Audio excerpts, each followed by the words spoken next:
Ah, les bottes, les bottes, les bottes. Mais mettre les bottes, c'est toujours quelque chose d'un peu compliqué. J'ai toujours été bégayant dans la mise en place des bottes. Oui. Ça sera plus pratique de mettre ça au-dessus de la botte qu'en dessous. Let's go. Vas-y, vas-y, je vais finir. Je ferme ce qui est à l'intérieur, les derniers trucs, et on y va. Mon permis de conduire, à tout hasard, quand même, oui, c'est vrai.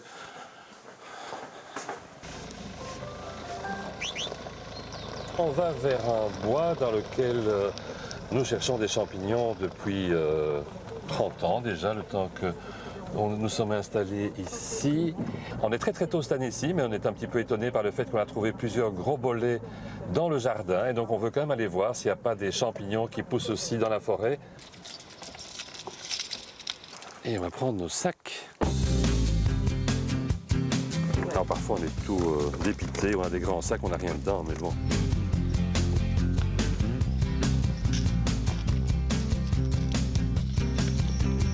Let's go, toi tu t'enfonces par là-bas et moi je m'enfonce. S'il y a moyen d'aller, je vois s'il y a une entrée par ici ou pas. Oui, je pense que oui. On va être le plus gentil possible avec la nature. Le seul principe c'est de ne pas casser de choses. Non, ça c'est une veste de loup mon pauvre. C'est une veste de loup ça. Non, c'est une veste de loup. Ça ça n'a pas de valeur comestible. Ce n'est pas dangereux mais ça n'a pas de valeur comestible. Ah, on voit un premier champignon, c'est ici. Et ça, c'est vraiment le bolet dans sa splendeur, avec les lignes qu'on voit bien, et avec surtout cet aspect de mousse qui est imparable. Ce ne sont pas des lamelles, c'est une petite mousse qui est claire, verdâtre. You try there or I try to... Non, il faut voir. Tu vas là-bas, moi j'essaie ici. Non, ok. Ce serait bien si on en trouvait encore quelques-uns pour pouvoir les goûter en rentrant.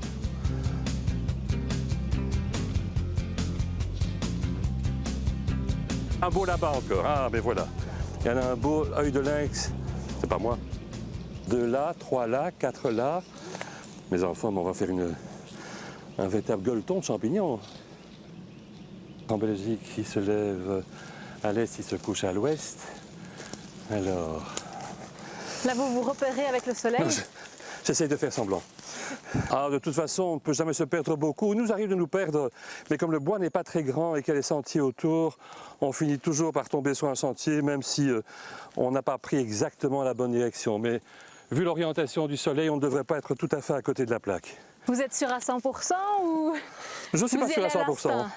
C'est un peu comme pour le virus, on n'est pas sûr à 100%. Est-ce qu'on s'est passé au travers quelque part là-bas? Je sais pas, mon poussin.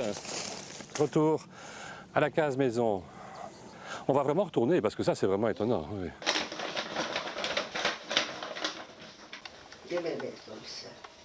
On peut faire le texte et les diapositives dans l'ordre que tu veux. Le texte d'abord, le texte. Dans le point 2, plutôt que mettre cela concerne et reprend, j'aurais mis ce groupe reprend toutes les personnes impliquées et blabla, voilà. Alors ça, ce sont des secrétaires scientifiques du Conseil supérieur de la santé, des gens avec lesquels je travaille dans le domaine des vaccins. Et donc on est en train de discuter justement des réponses à la ministre sur l'avis, vaccination Covid entre autres. C'est ça l'idée. On sait ce qu'on peut faire pour se protéger du virus et on sait qu'elles sont, pas à 100%, mais le vaccin ne sera sans doute pas efficace à 100% non plus. Enfin, tant mieux s'il l'est, mais on ne sait pas pour l'instant. Parfait, bye bye, à jeudi. Voilà, voilà. Ça, c'est un exemple même de travail à domicile.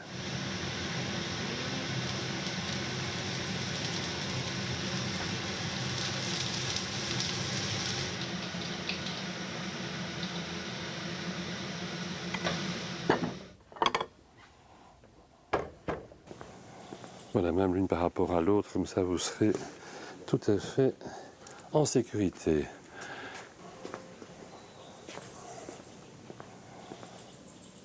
Et voilà, on va apporter l'eau et nous y sommes. On va attendre que madame ait terminé sa poêlée de champignons. Ça, on a mis en bouche. Ils sont très bons. Ils sont bien. Ils croquent un petit peu, ils sont très bons. Très bons. Ils sont très frais, on ne peut pas être plus frais que ça, bien sûr, puisqu'ils ont été cueillis il n'y a même pas une heure. Ça valait le petit effort à faire pour les avoir. En tant qu'expert, je pense que c'est une bonne chose qu'il y ait des avis qui ne soient pas forcément exactement les mêmes, parce que la science n'est pas tout à fait univoque non plus sur différents points. Je pense qu'il est un peu dommage que certains avis soient parfois un peu trop péremptoires. Je pense qu'il faut être nuancé, il faut savoir dire qu'on ne sait pas, voilà. Enfin, chacun a un peu sa manière de fonctionner, chacun a sa propre dynamique et sa personnalité. Par rapport à la population, j'ai peut-être eu beaucoup de chance jusqu'à présent, mais je n'ai pas eu vraiment beaucoup de returns négatifs, comme on dit. C'est des gens qui m'insultent ou autres, bien sûr, c'est arrivé, mais c'est une minorité par rapport au total des gens qui soit me saluent, soit me disent bonjour alors que je ne les connaissais pas, soit m'envoient des lettres ou des mails qui sont dans leur immense majorité, dans le sens, ce que vous nous expliquez, on le comprend, et ce que vous l'expliquez, c'est suffisamment clair pour qu'on croie à ce qu'il y a dedans.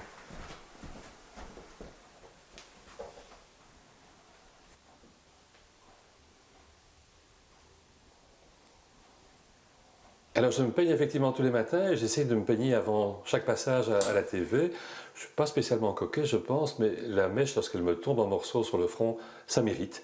Donc c'est peut-être le seul tic que j'ai ou que je me connais en tout cas, c'est d'essayer que tout ça tienne ensemble et donc le peigne est important.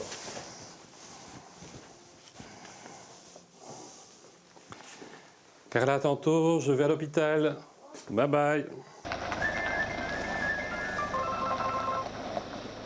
Bonjour, bonjour. Oui, bonjour. C'est pour quel média? Parce que j'ai pas eu vos coordonnées. C'est pour France 2, ça serait pour un reportage pour mardi prochain, donc pour la matinale de France 2. Ok, je comprends mieux, que je regarde parfois d'ailleurs quand j'ai l'occasion. Parfait, ok. Quand est-ce qu'on... Oui, tout à fait. Quand est-ce qu'on ferait ça? Mais donc pas maintenant, sur le moment même, on a le temps de se voir à un moment, je suppose. Et donc ça, c'est effectivement un journaliste de France 2 qui veut faire un reportage sur ce que signifient les codes de couleur en Belgique, ce que ça signifie pour le Belge qui veut sortir, ou pour le Français qui veut rentrer en Belgique, par exemple. Et donc, c'est un sujet qu'ils veulent filmer pour la semaine prochaine. Donc, on va prendre un rendez-vous pour faire ça ensemble.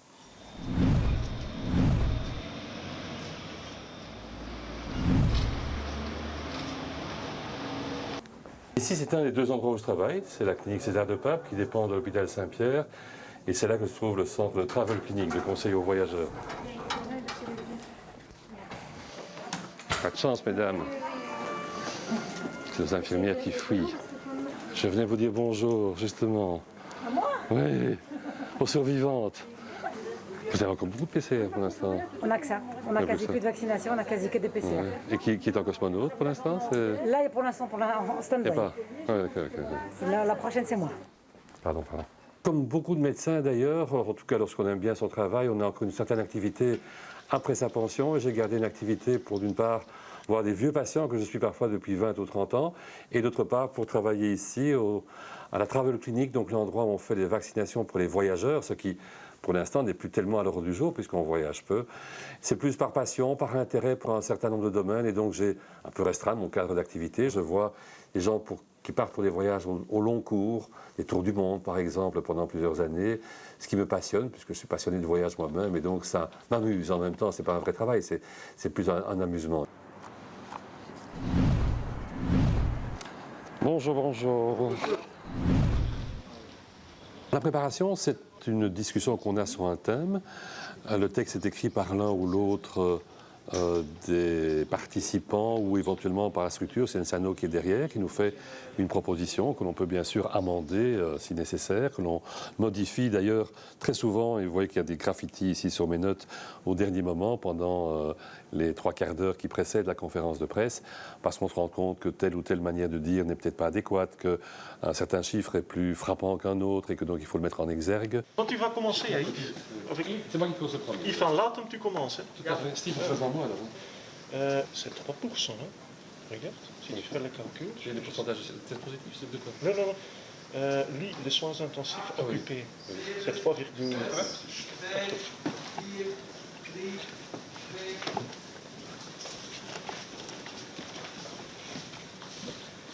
Mesdames et messieurs, bonjour. Goedemorgen iedereen. Nous sommes le mercredi 16 septembre et je passe directement la parole à Yves van Latem pour faire un point de la situation épidémiologique en Belgique.